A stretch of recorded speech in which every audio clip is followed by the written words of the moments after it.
Love and greetings to all of you. I'm so happy to welcome thousands of devotees spread all over the globe to this special satsang with our revered President, Swami Chidanandaji. The topic, Kriya Yoga, answer to inner and outer turmoil, is so relevant today as we are having to cope with many challenges, inner and outer. We are so grateful to Swamiji for taking the time to be with us. Swamiji, please take over and enlighten us.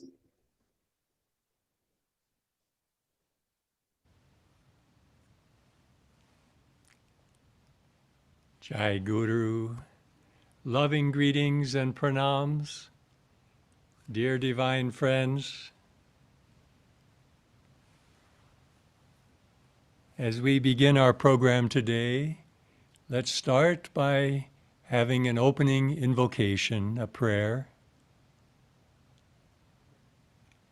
Let each one turn the consciousness within, make the mind and heart receptive, and feel that we are tuning in with the omnipresence of our beloved God and Gurus.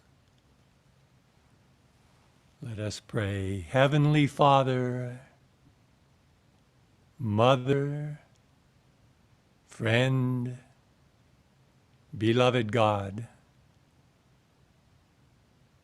Bhagavan Krishna, Jesus Christ, Mahavatar Babaji, Lahiri Mahashai,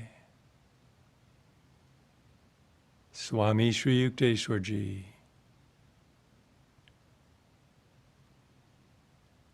our beloved Guru Dev Paramahansa Yoganandaji, saints of all religions, we bow to you all. O infinite beloved, awaken your love in our hearts. Awaken your wisdom in our minds.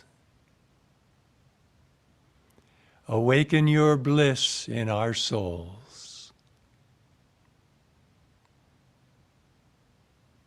Guide us, bless us, be with us always. Om Shanti, Shanti, Shanti.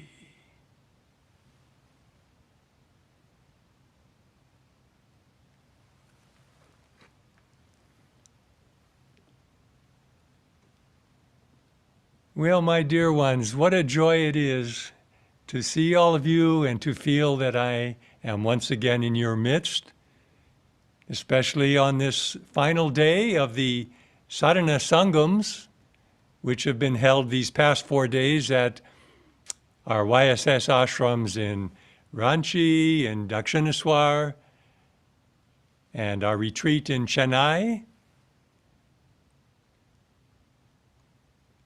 Of course, we've all felt and we all know Sadhana Sangam means a gathering together for concentrated learning, concentrated especially practice of spiritual discipline and meditation techniques.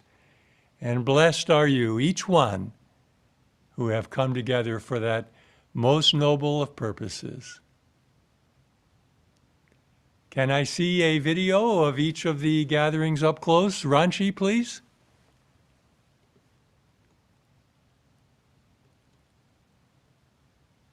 There's the gathering at Ranchi. Greetings, God bless you all. Oh, I wish to be walking right down the middle of that aisle in the midst of all of you. But I will be doing that in a few months from now. I think you all know, in early 2025. Jai Guru, bless you all. Now we see the, can I see the gathering at Dakshineswar?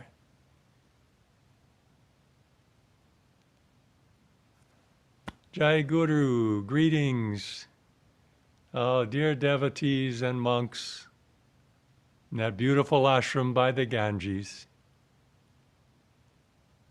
My love and prayers to each of you. Jai Guru. And now can we see the Sangam in Chennai?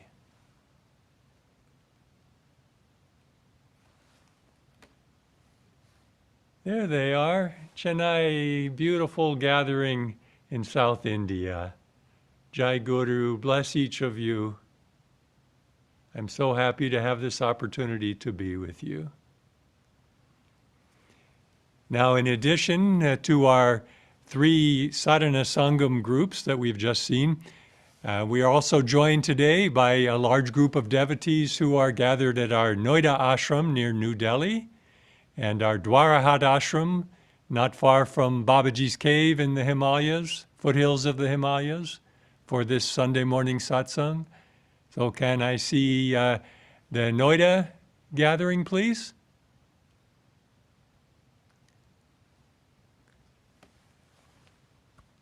Jai Guru, dear devotees in Noida, how wonderful to see each of you. God bless you. And Dwarahat ashram, who do we have gathered at Dwarahat? There they are. Jai Guru, love and blessings to each of you.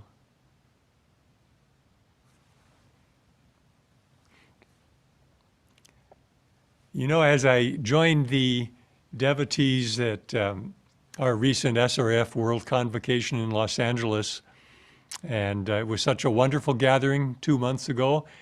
And so when I thought about these Sangams that were being scheduled in India, I thought, well, why not join those in India as well, if that's possible? So I've been thinking of each of you and sending prayers for divine blessings during this very special time of spiritual renewal, of divine fellowship at these beautiful ashrams. And lastly, to the many individuals who are not in one of those gatherings, but are joining our event online from around the world on the video link, loving greetings and welcome.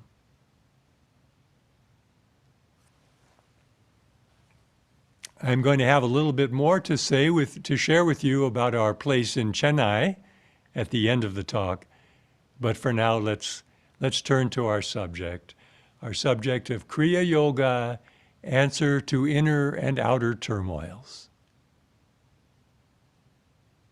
First, let me just say I'm speaking today from our SRF International Headquarters building in Los Angeles, which our Gurudev Paramahansa Yoganandaji established nearly 100 years ago in 1925. And in this mandir, where Paramahansaji personally conducted many meditations, classes, many times the sacred Kriya Yoga initiation ceremonies. From this holy chapel, this holy mandir, I am praying that a flow of divine blessings, divine power, reach out to each of you in his name. And in the name of his lineage of masters, Swami Sri Yukteswarji, Lahiri Mahashai, and Mahavatar Babaji, in tune with Bhagavan Krishna and Jesus Christ.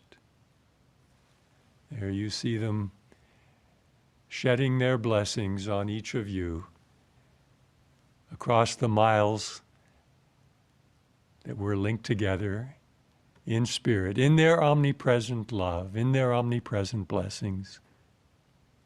And how how appropriate it is, how fitting it is that our subject today is on the spiritual science of Kriya Yoga. For that is their great gift to the world. Their great gift, empowering each of us to be victorious over inner and outer turmoil.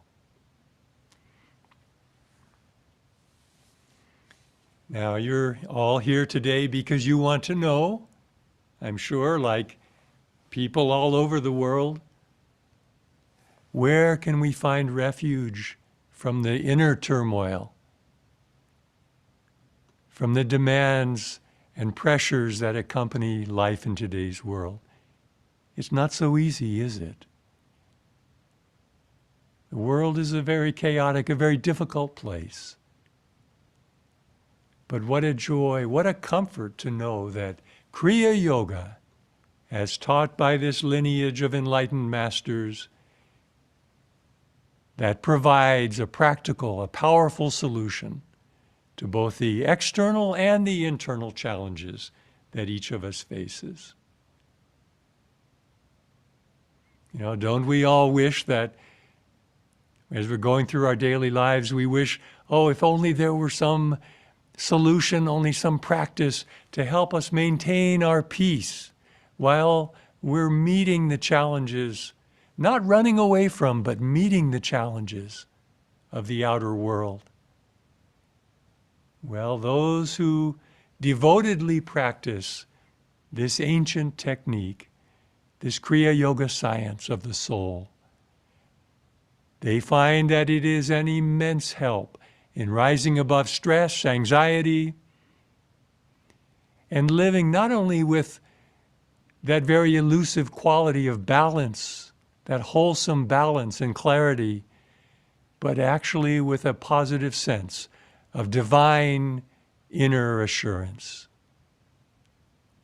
So that's what we'll be talking about and exploring today.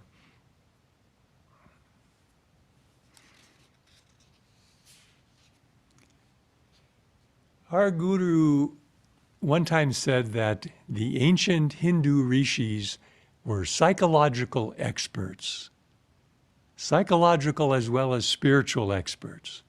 And they diagnosed what seems to us to be this great complexity of human nature, of the human condition. They had diagnosed it and boiled it down to its salient points. We could say really the essential facts of life. They enumerated in the most practical and simple terms. And in relation to our subject today, first they diagnosed what are those inner turmoils? What are those inner challenges and disturbances that cause so much trouble? You know, identifying them is not so complicated. The Bhagavad Gita says very simply, they are desires, fears, and wrath. In fact, the Gita is quite graphic about this. I'm sure you may remember. The very graphic says in chapter 16, lust, greed, and anger, these are the threefold gate to hell. So of course, it's a burning question to us, an important question to us, how we can be victorious over those inner disturbances. I'm thinking of a story that our Guru, that Paramahansaji used to tell about a minister that he met at a religious conference when he was traveling through the United States.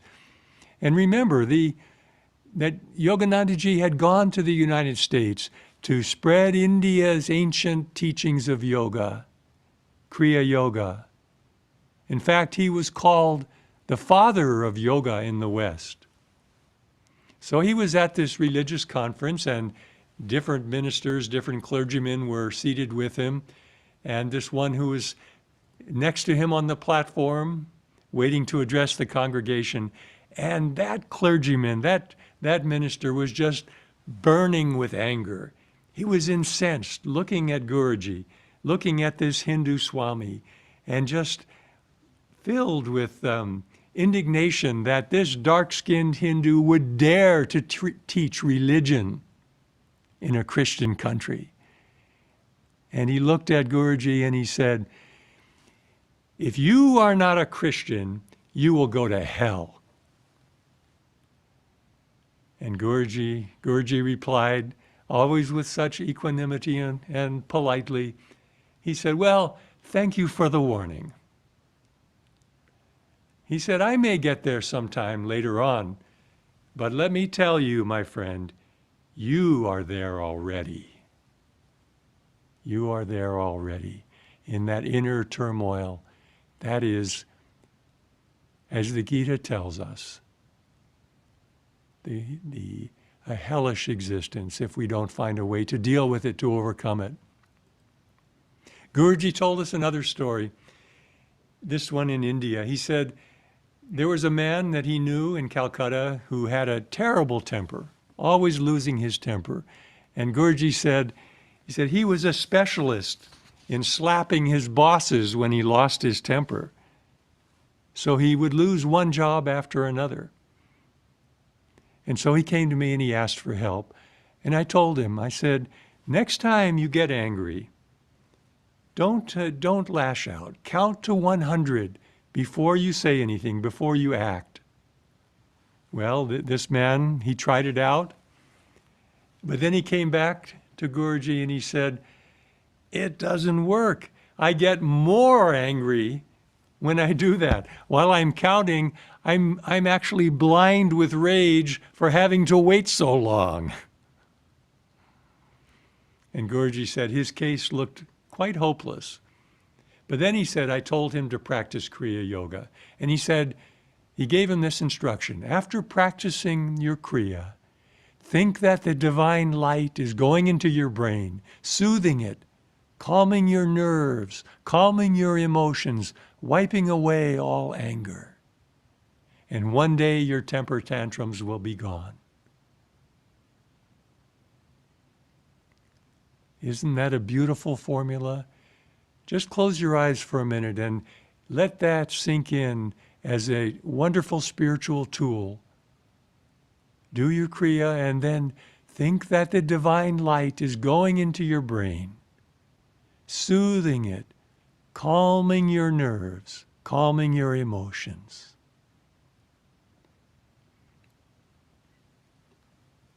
And Guruji said, not long after he had given that suggestion to this gentleman, he said, he came back to me and he said, I am free from the habit of anger. I'm so thankful to you. Guruji was very practical and he said, I decided to give him a test. And so I arranged for some boys to pick a quarrel with him. And I hid myself in the park along the route where he used to pass by regularly so I could observe him. You know, such a spiritual scientist, he wasn't taking anyone's word for it so that he could observe it. The boys, he said, tried again and again to goad him into a fight, but he wouldn't respond. He kept his calmness. So there you have it, the power of Kriya Yoga. And of course, the point is not just about anger, about all the forms of psychological and emotional turmoil that we've mentioned, that we have to contend with in our lives in this world, in our lives in these mortal bodies, interacting with different people, interacting most of all with our own ego, isn't it? Those forms of emotional and psychological turmoil, fear and greed and lust, anxiety, stress, and so on, all of those things that cause us misery, and they make our lives hell on earth. Well, Kriya Yoga makes it a heaven on earth. Makes it a heaven on earth. And the method given by the yogis is so much more advanced, is so much more powerful and enduring than really any psychological or any sociological prescription. Because why? It goes right to the root of the cause of our distress, our fears, our turmoil. So Guruji said the The rishis, those psychological experts, they identified the very source of this inner and outer turmoil. And if we understand just this one point, then we can use Kriya Yoga to make our lives heaven on earth. And here it is, in brief, they taught, as we have all heard, and we all yearn to live in this consciousness, that our natural state, the natural state of the soul, the original state of each human being is what? It's bliss consciousness. Bliss consciousness. But then what happens? When we lose control of the mind, when we lose control of the life force in the body, then our state of bliss consciousness becomes one of what? Of identification with the senses. Identification with the pain-prone body and the ego with its material desires, with all of the dualities and chaos and turmoil that are part and parcel of living in this outer material world. So the rishis identified not only the root cause, but also the solution. And the solution was simply the universally applicable technique that we know today as Kriya Yoga.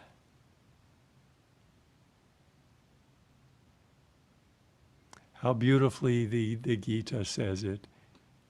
Chapter 2, Lord Krishna is describing the devotee who practices and becomes steeped in yoga. And he says these beautiful, immortal words. He said, "He whose consciousness is not shaken under anxiety,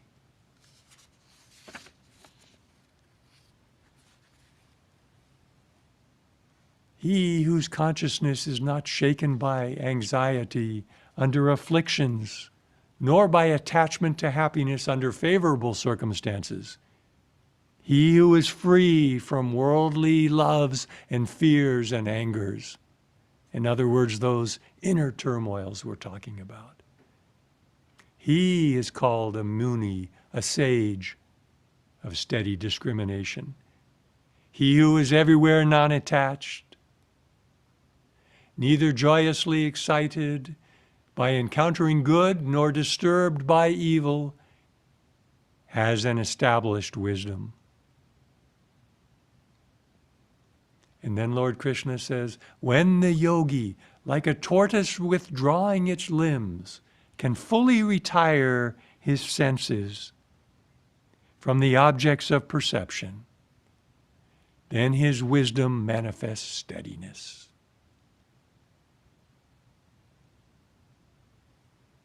Now that last verse is the key. That is a reference to the specific technique that we know as Kriya Yoga. I'm going to give a little description and outline of the technique shortly. But before I do that, I want to touch on one other point. And that is this, that Kriya Yoga is an ancient science. It's not a so-called new religion. You know, these teachings that we follow, that we have been blessed to discover, teachings of YSS and SRF, they've been around not all that long in terms of the history of religions, but they are not a new religion. They're an ancient science. Yes, the name of Kriya Yoga may be more recent, but the science itself goes back millennia. As we know from Autobiography of a Yogi, it was lost in the Dark Ages and resurrected for modern times by Mahavatar Babaji, who renamed it simply Kriya Yoga. But it is the eternal yoga. It is the essential technique of India's Sanatana Dharma, eternal religion, eternal truth.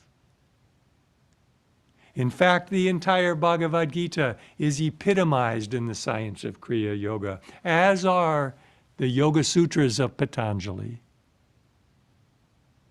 Why? Because Kriya Yoga is a whole way of life in addition to the specific meditation technique.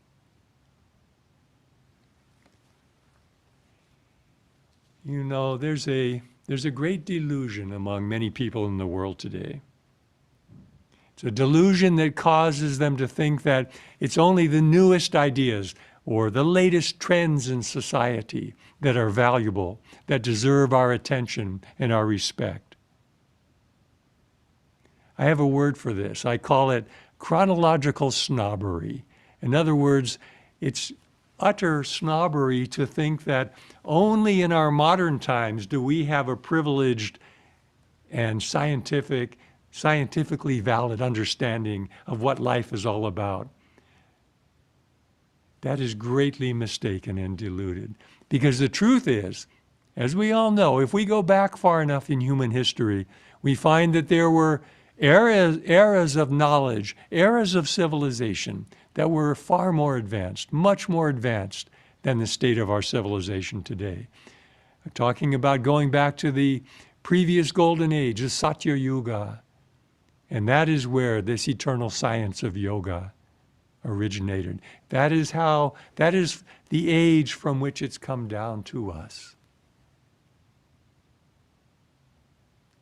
The rishis promulgated that science of Kriya Yoga in that ancient, enlightened spiritual civilization. And that's what's come down to us today as a far more enlightened, far more practical and powerful mode of living human life than anything that our so-called advanced scientists or doctors or psychologists and trendsetters, the influencers, have to offer us, either through our educational systems or through the mass media of today. So we're very blessed to be the recipients of this ancient and yet perfectly modern, perfectly scientific body of practice, of sadhana, of knowledge, of truth, that is the Kriya Yoga teaching. You know, our Guru Paramahansaji tells us, we're going to be so much happier.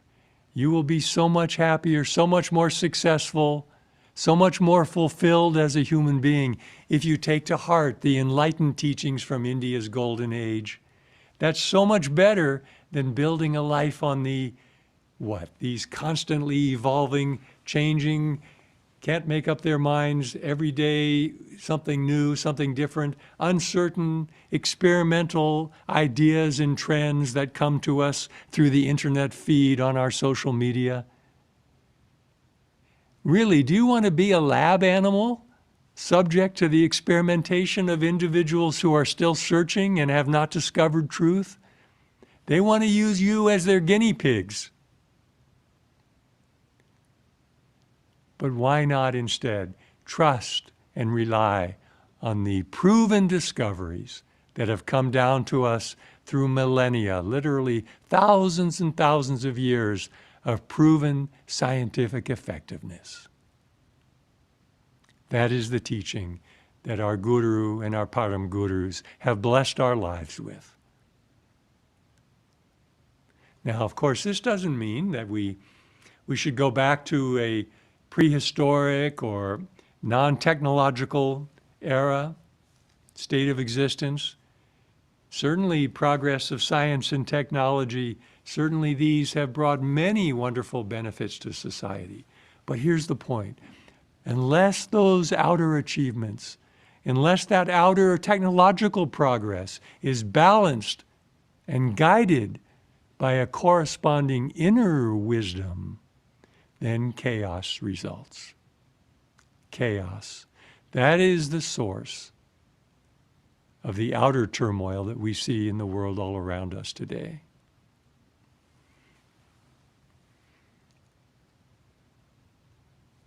When our Guru and Paramahansaji was traveling and teaching throughout the United States in the 1920s, 1930s, and 40s, you know, that great era of industrial progressiveness, often he would meet with skepticism from individuals who came to his lectures, who came to his talks. Skepticism that somebody like him from a so-called materially undeveloped country, as India in those days was, at least compared to the United States, how could someone from from a country like that could have something to offer to the sophisticated, advanced, progressive Americans with the science and industry of which they were so proud. That's the mindset that Guruji encountered from time to time.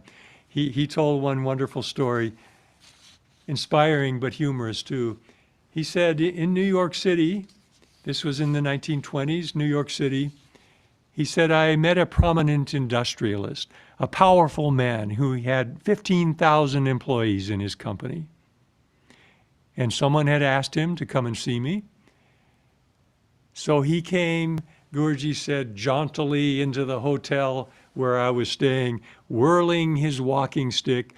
His appearance was that of a very proud man, and his facial expression said, who is this Hindu with long hair?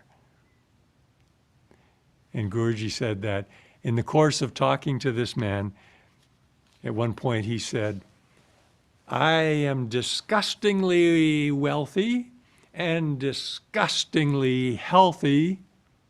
But before he could finish, Guruji said, but you are not disgustingly happy.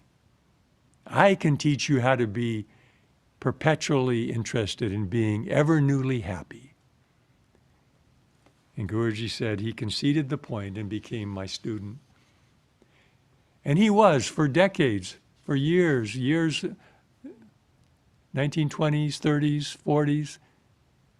And Guruji said by practicing Kriya Yoga and by leading a balanced life, everly inwardly devoted to God, he lived to a ripe old age, always bubbling with ever new happiness. And this is so touching. He said, on his deathbed, Guruji said that this man told his wife, I'm sorry for you that you have to see me go, but I am very happy to join my beloved of the universe. Rejoice at my joy. Don't be selfish by sorrowing. If you knew how happy I am to join my beloved God, you wouldn't be sad. So rejoice to know that someday you too will join me in the festivity of eternal bliss. And saying this, he left his body. Guruji said he was a very, very faithful student of this path. And Guruji concluded and said, those who never miss Kriya and who sit long in meditation and pray intensely to God will discover the longed-for treasure.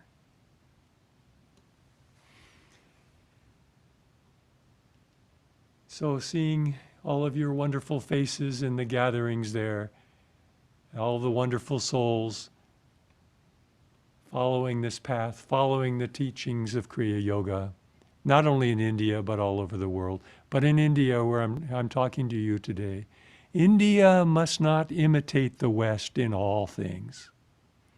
Take the best, take the materially progressive and useful things, but don't blindly imitate the West in all things. That's why some of you will remember when I was in India with you last year. Remember, there were two suggestions that I urged all of you to build into your daily lives. You remember what they were? First was this. I want each of you to become a living link between the ancient golden age of India's spirituality and our emerging global civilization. You can do that. You can do that with the techniques. You can do that with the teachings that Guruji has brought. That was the first. Second suggestion was to build your lives within the refuge of yoga, within that Kriya Yoga Sharanam that our Guru has lovingly constructed for our protection, for our spiritual progress, to be our divine home during our soul's temporary visit to earth. So today, thinking back on that, let's ask ourselves, become a living link with that golden age of India's spirituality and our emerging global civilization. How do we do that? How do we do that? Gurudev gave this formula. He said, Kriya Yoga plus devotion, it works like mathematics. It cannot fail. Second, same thing with the second suggestion. The exhortation to take refuge in yoga, in the supreme protection. How do we do that? Again, Kriya Yoga plus devotion. It works like mathematics. It cannot fail.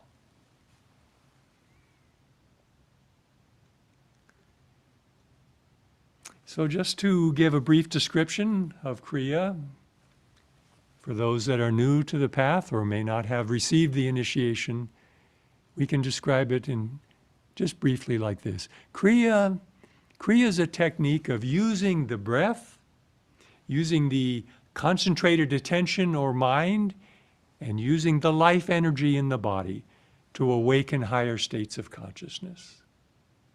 Remember those words I quoted a few minutes ago from the Gita? When the yogi, like a tortoise, withdrawing its limbs, can fully retire his senses from the objects of perception, then his wisdom manifests steadiness. So with this technique of Kriya Yoga, by a special kind of breathing, accompanied by mental concentration, the life energy is withdrawn, just like that tortoise withdrawing his limbs. The life energy is withdrawn from its outer flow to the senses. Those senses that keep the mind attached and absorbed in all the outer pursuits and desires and attachments, the kinds of outer turmoil that creates the inner distress that we're all familiar with. Kriya reverses that flow. It pulls those subtle electrical or pranic currents, that subtle electricity of prana, life force. It pulls it away from the senses, away from the outer surface of the body, into a subtle passageway in the spine. And it circulates that current up and down the spine, accompanied by that special technique of breathing and concentration. And by that circulation in the spine, as it is repeated over and over again, two things happen. Two things happen to the Kriya Yogi. First, there's a magnet created in the spine, a magnetic polarity between the base of the spine and the brain, between the Kundalini center, the coccyx center at the bottom of the spine, and the Krishna consciousness or Christ consciousness center here at the point between the eyebrows in the brain. This Kutastha center becomes the positive pole, the coccyx center becomes the negative pole, and that creates a magnet which is made increasingly more powerful with each repetition of the Kriya technique. And here's the thing, the more powerful that magnet becomes, the more effective it is in pulling the energy, pulling the life force, pulling the consciousness away from the senses, away from its attachments and absorption in the outer world, and concentrating it in the subtlest passageway in the spine. Guruji said, spine and brain are where you will find the altar of God. So the second thing it does is this. As that energy is withdrawn from the senses by the Kriya breath and is circulated by the technique, by the concentrated mind, is circulated upward and downward within the spinal axis, it awakens the chakras. So it pulls the prana away from the outer instruments of sensory perception, eventually calming them and completely shutting them off, giving us a state of inner peace, inner tranquility. And secondly, it awakens those inner instruments of divine perception, those 7 chakras, 7 centers in the cerebrospinal axis.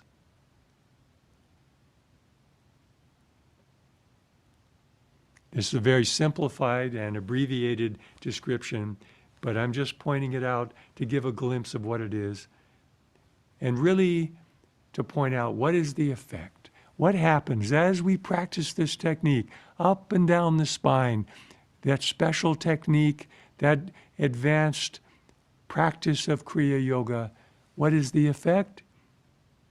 Peace, calmness, great happiness, freedom from fear, freedom from anxiety, and ultimately bliss consciousness, which is God consciousness.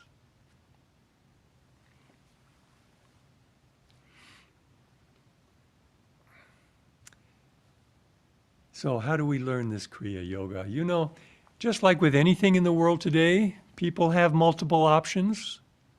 Even with Kriya, in one sense, the technique itself is actually quite simple to describe. And frankly, there are many, many so-called teachers in India, in Europe, in North America, and South America who want to teach Kriya Yoga. Even on the internet, there are websites claiming to be an authentic source for this sacred knowledge. But our Guru, Paramahansaji, he often said, when looking for a spiritual teacher, looking for a spiritual path, he said the wisest course is to apply this principle of asking any teacher, but where did you learn? Who is your Guru? And by that, we can make an informed decision. But I'll tell you, from long years of experience, I can tell you that to truly learn, to truly understand and become grounded in a practice of Kriya Yoga that's really life-transforming, that's a very different undertaking than just hearing a lecture about it or reading a description of it, of the technique on the internet. And I'll tell you, three things are necessary. First, of course, the knowledge itself. In other words, the teaching about the technique. Second, the invisible but very powerfully felt and very necessary blessings of a Satguru. And third, a community or Sangam which supports and encourages and benefits our individual efforts. Taken together, these three constitute that Kriya Yoga Sharanam that I referred to, that refuge of yoga that has been constructed for our welfare, for our blessing, and our sustenance by our great Guru and Param Gurus. Now, I want to say another thing about this. The SRF YSS lessons that Paramahansa Yogananda has created, these contain the most clear, the most complete and understandable and applicable description and method of learning and practicing Kriya Yoga. Those lessons that each of you can receive in many different languages. And I tell you, you will not find anything else in the world more clear than this, either through even an in-person teacher, and certainly not through some compilation of instructions put together by somebody who maybe attended a few lectures or practiced meditation for a few years. I'm sorry to say these are not sufficient. But you will never find, I want to repeat this, you will never find a more complete or better presentation of the technique of Kriya Yoga than is given in the YSS and SRF lessons. And particularly this new edition, which came out a few years ago, vastly expanded and improved. This was the life work of our beloved past president, Sri Mrinalini Mataji. She was given this task personally by our Guru. And we are the beneficiaries in this wonderful, new and complete series of Kriya Yoga lessons. So why waste time trying to learn from neophyte teachers when we can learn from the illumined masters in the lineage that was divinely ordained to impart the Kriya Yoga science to the world in our current era? That, of course, is our blessed lineage of SRF Gurus.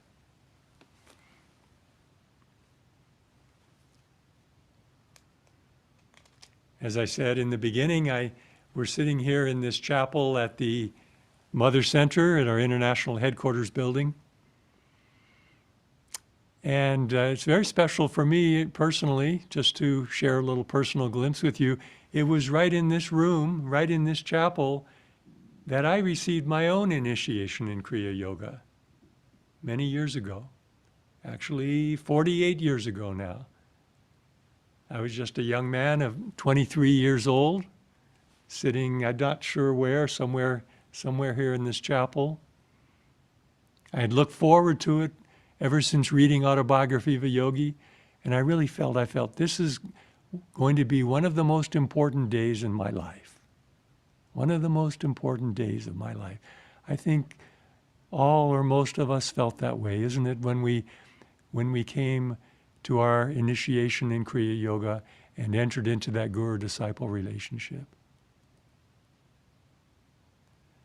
So sitting here in this mandir, many memories come back. Do you want to know who I was initiated by? Sri Sri Paramahansa Yogananda, same as all of you devoted members of YSS and SRF. I say this because one of the great blessings of receiving Kriya through YSS and SRF is that the officiator, the Swami who conducts the ceremony, that's only a channel, that's only an outward symbol.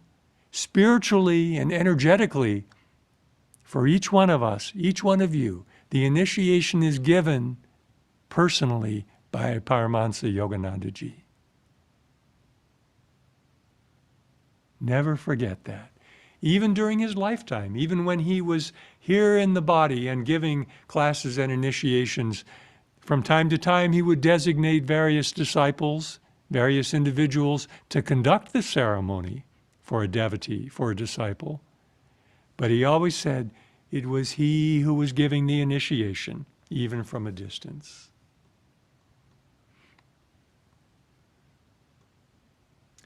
Well, anyways, in case you're interested, in the initiation that I attended here many years ago, the officiator was our dear and beloved Swami Anandamoy.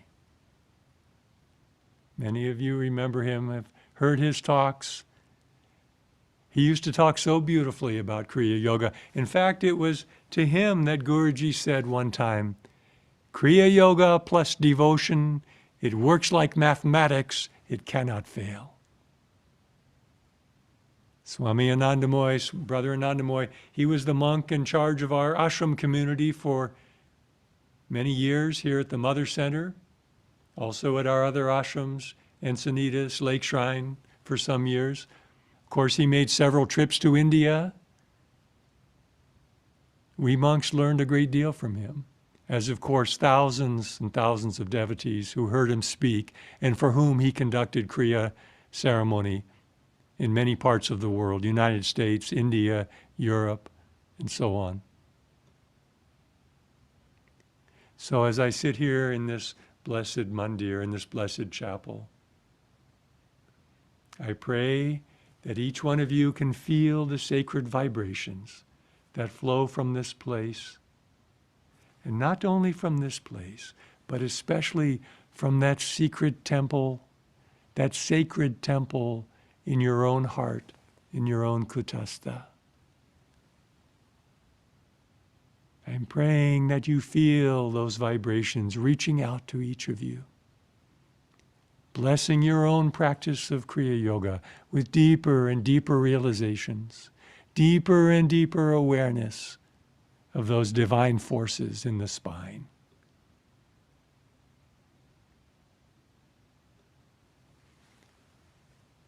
Because when we ask the question, how does Kriya Yoga help to calm the inner and outer turmoil, to rise above stress and anxiety? Never forget, the answer to that question can't really be fully explained in words, in theoretical descriptions or metaphors. It has to be experienced. The answer to that question of being victorious over the inner and outer turmoil, it comes in the actual feeling of those vibratory currents circulating within the spinal column, within the sushumna, drawing our consciousness within to the feet of the omnipresent living God.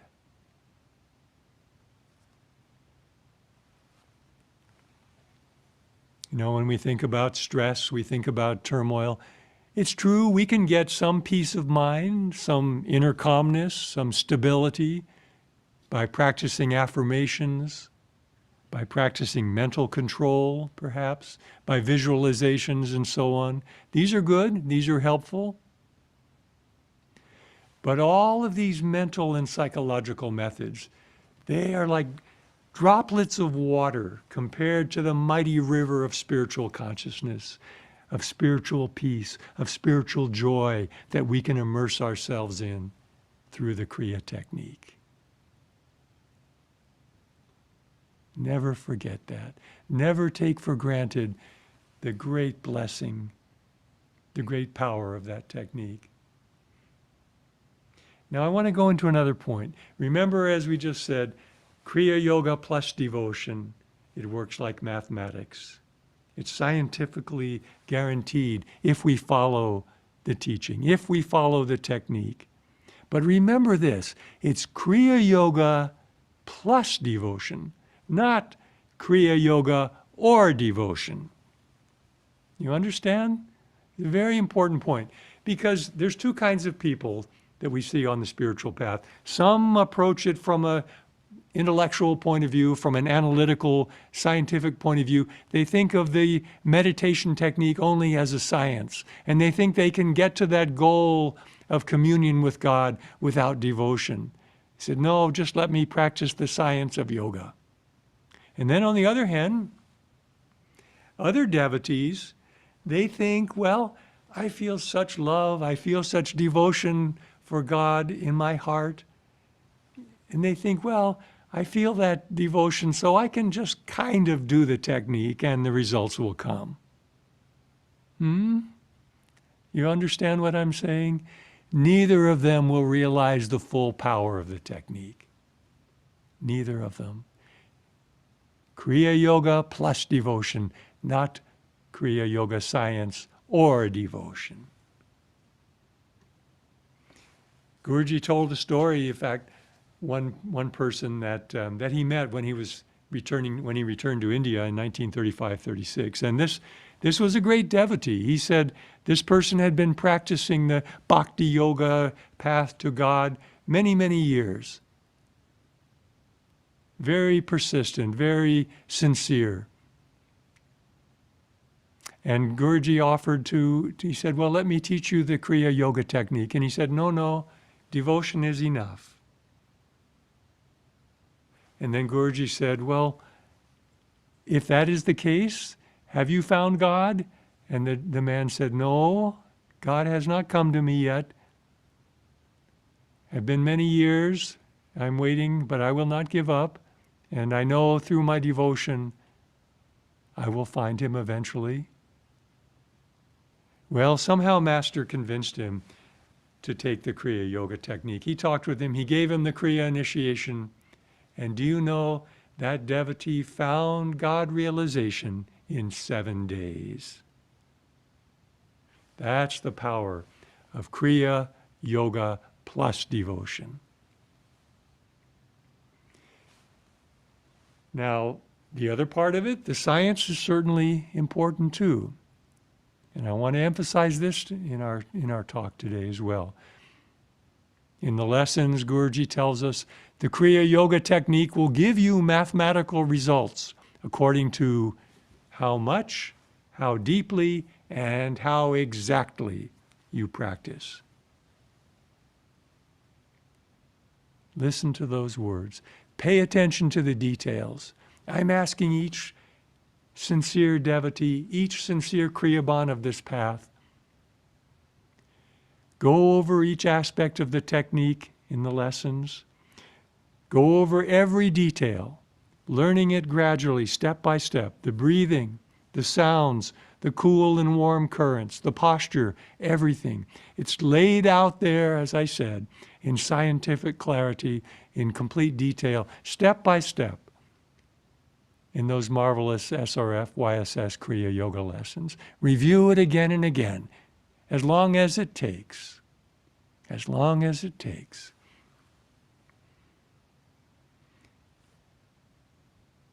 You know, there's so much that Guruji's organization offers in the way of inspiration. We have publications, we have lessons that come every 2 weeks. We have our weekly inspirational services online where we learn about this aspect of the path or this aspect of sadhana, this Swami or this Swamini giving us wonderful inspirational satsang.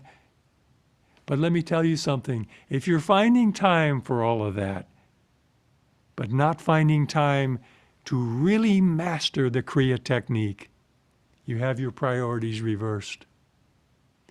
You give first importance to learning what the lessons are teaching about Kriya. Again, every detail, step by step. Will you do that for God and Guru? Will you do that for the benefit of your own spiritual progress, your own ability to conquer inner and outer turmoils? Become a spiritual scientist, but also a mystic with the love of God in the heart. Guruji tells us in the lessons, after we do our permitted number of kriyas and finish, then we sit in stillness.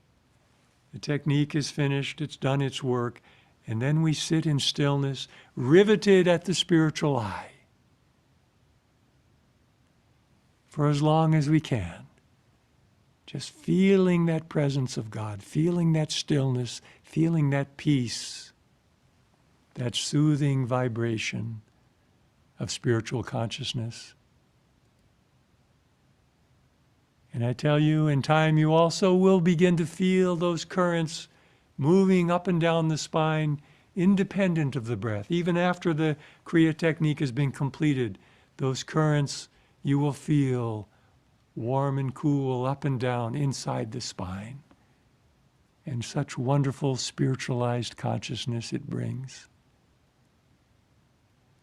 Oh, that's what Guruji wants for each one of you. You know, sometimes feeling that you forget that you're in this very narrow passageway in the middle of the spinal column, and instead you feel like you're in this vast space of consciousness. Consciousness that's infused with the presence of God. That's when you feel love. That's when you feel devotion.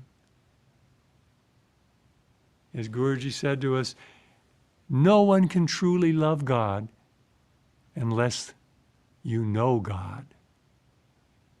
And once you know God, there is no doubt that you will love Him. That current that goes up and down the spine, touching each of those divine portals, each of those divine chakras, those centers of spiritual consciousness, each one emanating a different quality of divinity, each one an opening from that narrow space in the spinal column into a great cosmos of spiritual perception and experience. That is the result of Kriya Yoga plus devotion.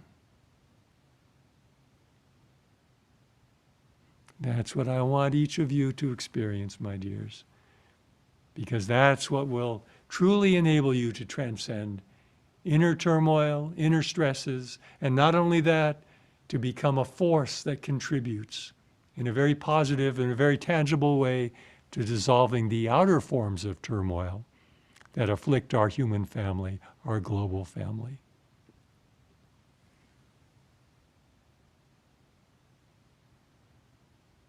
You remember at the end of Autobiography of a Yogi, our Guru says, hundreds of thousands, not dozens merely, of Kriya Yogis are needed to bring into manifestation the world of peace and plenty that awaits humanity. Think about that. And that means hundreds of thousands of real Kriya Yogis, not just thousands and thousands who superficially learn from visiting a website or taking a weekend seminar. No, we need real Kriya Yogis, those who dive deep into the step-by-step detailed instruction in Guruji's lessons, who dive deep into the guru-disciple relationship, who become real yogi devotees, building their lives around Kriya Yoga plus devotion.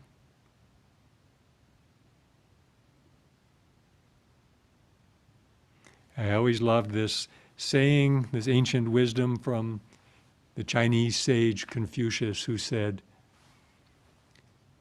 if there is righteousness in the heart, there will be beauty in the character. If there is beauty in the character, there will be harmony in the home. If there is harmony in the home, there will be order in the nation. If there is order in the nation, there will be peace in the world.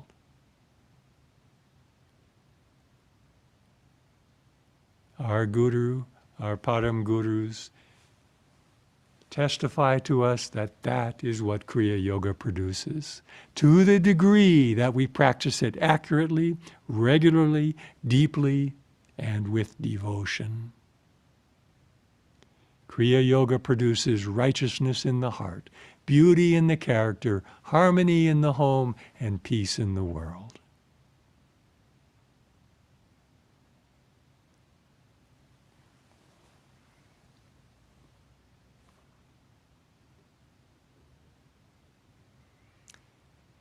So, my dears, in conclusion,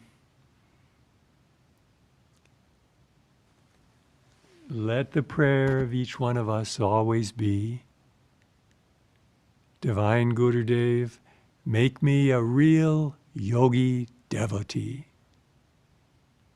a spiritual scientist, and a lover of God, spiritual practitioner of the highest, purest, wisdom-guided yoga, and the purest, all-fulfilling, all-satisfying devotion and love for God.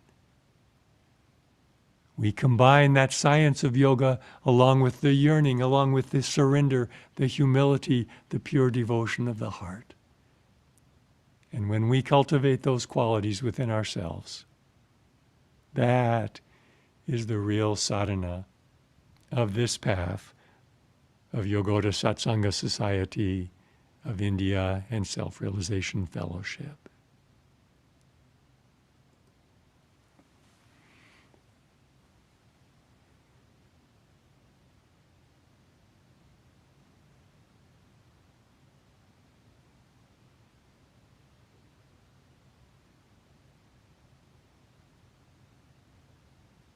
Let's take a few moments just to sit in silence and feel the joy, the gratitude, the love, the blessing that comes from being part of our Guru's spiritual family, from having found our way into that Kriya Yoga Sharanam, that eternal shelter of Kriya Yoga at the feet of our Guru and Param Gurus. How deeply they care about each one of you. How deeply they are interested in your spiritual progress, your spiritual welfare.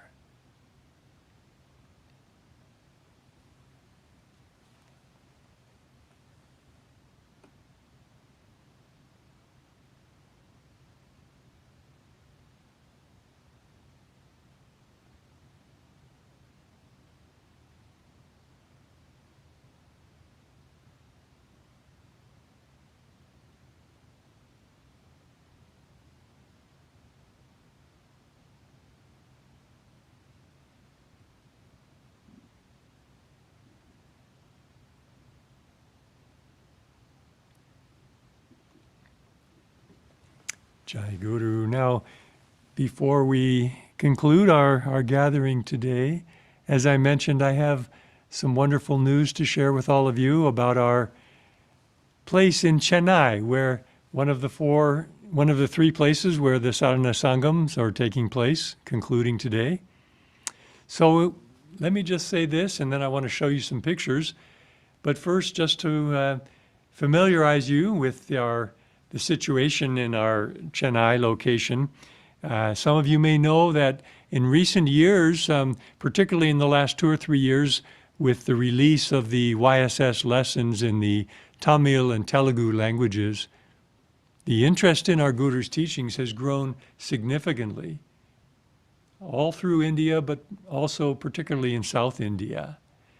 And as you may know, we have a beautiful 17-acre property on the outskirts of Chennai. It's situated amidst lush greenery, a forest, a lake, and that's been known as the YSS Chennai Retreat. Now, because of the growth of the interest and the numerous devotees and requests for a permanent monastic presence in South India, to better serve the devotees in that region, to enable them to participate in spiritual programs closer to home, I'm very pleased to announce today that YSS will begin converting that Chennai retreat into a full-fledged Chennai ashram, to be known as the Yogoda Satsanga Saka Ashram Chennai. You see the happy devotees there in Chennai? That ashram's going to become a permanent residence for some of our YSS monastics. And let me just show you a little bit. I think we have some photos, a little video. Can we put those up on the screen, please?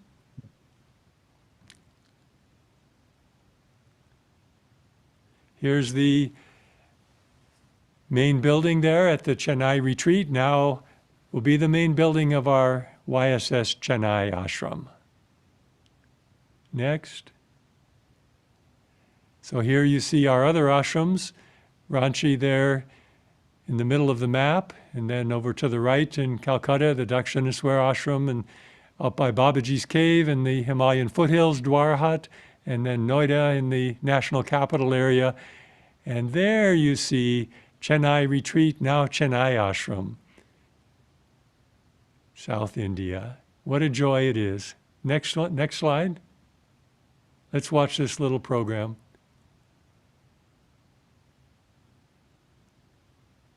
This gives you a glimpse.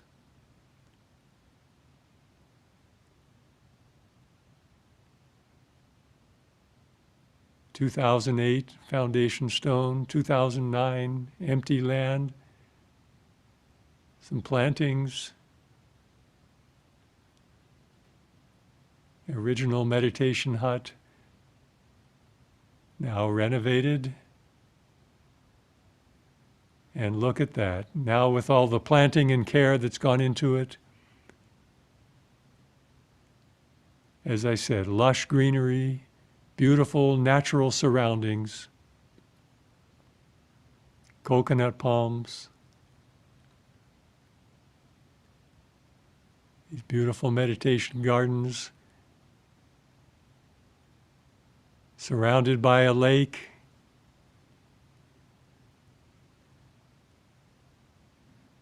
There's the buildings of the retreat, now to be the ashram.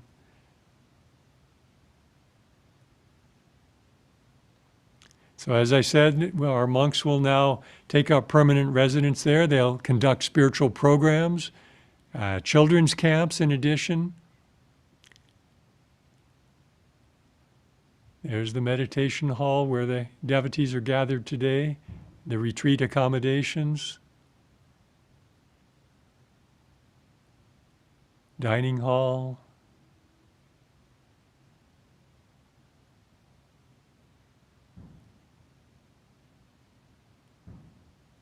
So we have some other photos of the programs there. Spiritual activities, so there'll be Sadhana Sangams, just like we're having today, 3 times a year. Also daily group meditation, weekend retreats, And then the monastics who live there will also make visits to nearby other kendras and mandalis. Next. A beautiful spiritual oasis for devotees, for Guruji's spiritual family in South India. Next. And those beautiful souls that are living in little children's bodies. And we'll have summer camps to get them started on the spiritual path with Guruji's teachings. Next. There'll be free, some charitable activities, giving tuition and coaching for some of the less privileged students in the local area. Next. Thank you. Jai Guru.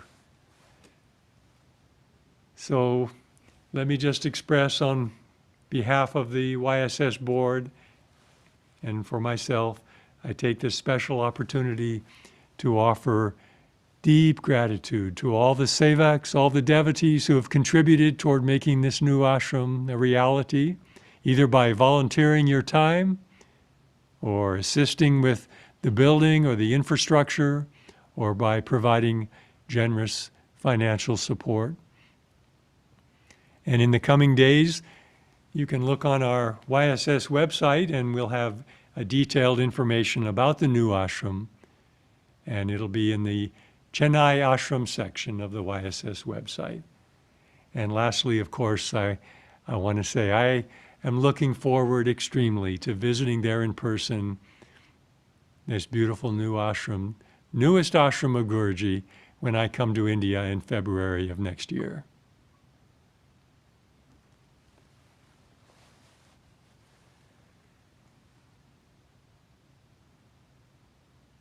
Please pray with me. Heavenly Father, Mother, friend, beloved God, revered Param Gurus, Blessed Gurudev, Paramahansa Yogananda, saints of all religions, we bow to you all. O Divine Guru, make me a living link with your omnipresent love, joy, wisdom, and peace. Bless me that I be a living link between the ancient spiritual glory of India and our emerging global civilization. Make me a real yogi devotee. Bless my practice of Kriya Yoga, that I may know in reality that I am made in the image of God. And may I spread God's light, God's love and understanding, the light and love of Kriya Yoga, of God realization, into the lives of all who cross my path. Om Shanti, Shanti, Shanti.